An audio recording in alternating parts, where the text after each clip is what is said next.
اس دن کچھ چہرے تر و تازہ ہوں گے، کچھ چہرے تر و تازہ ہوں گے۔ اللہ اکبر۔ لسعیھا راضیہ، جو بھی انہوں نے زندگی میں محنت کی، کوشش کی، اللہ اس کا اتنا صلہ دے گا کہ یہ راضی ہو جائیں گے۔ ان کے صلے میں اتنا عطا کیا جائے گا کہ وہ راضی ہوں گے کہ ہمارے رب نے ہمارا مول ڈال دیا نا۔ لسعیھا راضیہ، وہ اپنی سعی پر، اپنی کوشش پر راضی ہوں گے۔ فی جنت عالیہ، انہیں اونچی جنتوں میں بسایا جائے گا۔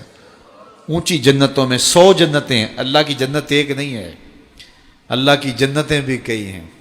اللہ اکبر۔ فی جنت عالیہ، اللہ انہیں اونچی جنتوں میں جو ہے وہ بٹھائے گا۔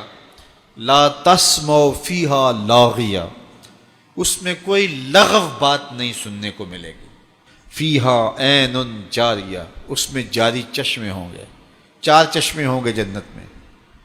یہ آج کل چشموں کے کنارے یا دریاؤں اور نہروں کے کنارے آبادیاں بن رہی ہیں نا، کہ مختلف نہروں کے کنارے کا ویو ہوتا ہے تو بندہ خوش ہوتا ہے کہ چلتی نہر کا منظر ہے۔ یہ گدلا میلا کچیلا پانی، پھر بھی انسان چلتے ہوئے پانی سے لطف لیتا ہے۔ لیکن جنت کے جو چشمے ہوں گے وہ 4 چشمے قرآن نے بتائے، اور چاروں کا پانی کیسا ہوگا؟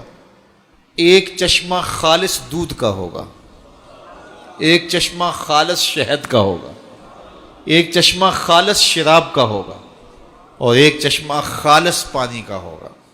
یہ 4 چشموں کی نہریں ہوں گی جنت میں، جو پوری جنت میں جو ہے وہ گھوم رہی ہوں گی، اور ان چاروں چشموں کے کنارے پھر جنتی آباد ہوں گے۔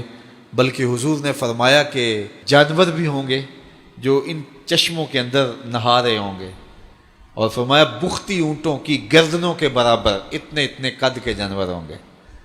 تو حضرت عمر نے کہا کہ حضور پھر تو مزہ آ جائے گا، دودھ کی نہر میں بختی اونٹ کی گردن کے برابر جانور کلکاریاں مارتے ہوں گے، تو ان کو دیکھنے کا پھر سرور تو اپنا ہی ہوگا نا۔ تو کہا حضور پھر تو مزہ آ جائے گا۔ کہا عمر صرف دیکھنے کا مزہ نہیں، وہ کھانے کے لیے بھی ملیں گے، وہ بھون کے کباب بن کے تمہارے سامنے بھی ہوں گے، پھر بھی مزہ آئے گا۔ تو کیا لطف ہوگا جنت کا، یہ میرا رب بیان کر رہا ہے۔ فیہا سرر مرفوعہ، اس میں بچھے ہوئے بستر ہوں گے، لگے ہوئے پلنگ ہوں گے، اونچے پلنگ، مرفوعہ رفت والے، واکواب موضوعہ، اور رکھے ہوئے کوب، رکھے ہوئے گھڑے اور رکھے ہوئے سلیقے سے سجائے ہوئے برتن ہوں گے، ونمارق مصفوفہ، اور بچھے ہوئے قالین ہوں گے، وزرابی مبسوسہ، اور پھیلی ہوئی چاندنیاں ہوں گی، چاندنیاں پھیلی ہوئی ہوں گی، قالین بچھے ہوئے ہوں گے، اور کوزے رکھے ہوئے ہوں گے، اونچے پلنگ لگے ہوئے ہوں گے۔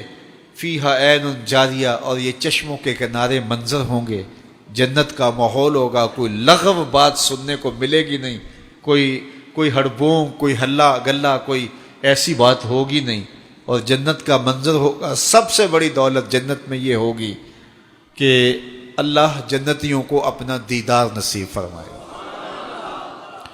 اچھا، ایک روایت میں آتا ہے اللہ جنتیوں کو بلائے گا، اور بلائے گا اردیتم، جنتیوں کیا تم راضی ہو گئے ہو؟ تو جنتی آگے سے کہیں گے ما لنا اللہ نرضا، مالک ہمیں کیا ہوا کہ ہم راضی نہ ہوں، ہمیں وہ ملا جو ہمارے تصور میں بھی نہیں تھا۔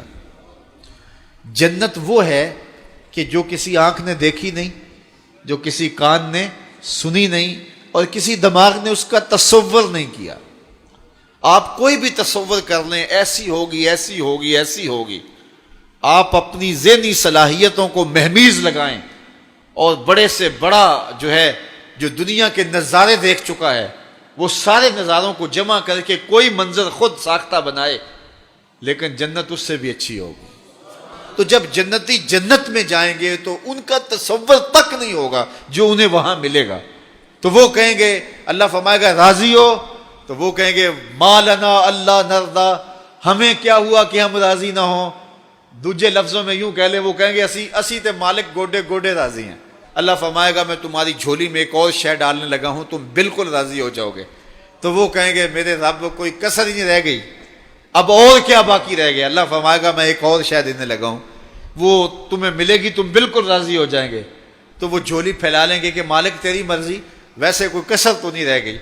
تو اللہ تعالیٰ فرمائے گا وہ شے یہ ہے کہ میں تمہارے اوپر راضی ہو گیا ہوں، اب کبھی بھی ناراض نہیں ہوں گا، اور یہ چیز جنتیوں کو نہال کر دے گی۔ تو اللہ تعالیٰ جنت کے اس نقشے کو بیان کیا جو ان لوگوں کو عطا کرے گا جن کے عقیدوں میں جمال ہے اور جن کے عمل میں حسن ہے، جو عقیدے بھی خوبصورت رکھتے ہیں، جن کے عقیدوں میں شرک نہیں ہے، جن کے عقیدوں کے اندر بے ادبیاں نہیں ہیں، جن کے عقیدوں کے اندر گستاخیاں نہیں ہیں، جن کے عقیدوں کے اندر بدعات نہیں ہیں، جن کے عقیدوں کے اندر جو ہے وہ خرابیاں نہیں ہیں، اور جن کا عمل کوتاہیوں سے پاک ہے، یہ وہ پاک لوگ جو ہیں اللہ تعالیٰ جل شانہ ان کو یہ نعمتیں عطا کرے گا۔ تو اللہ تعالیٰ جل شانہ ہمیں سب کو جنت کی بہاریں نصیب فرمائے۔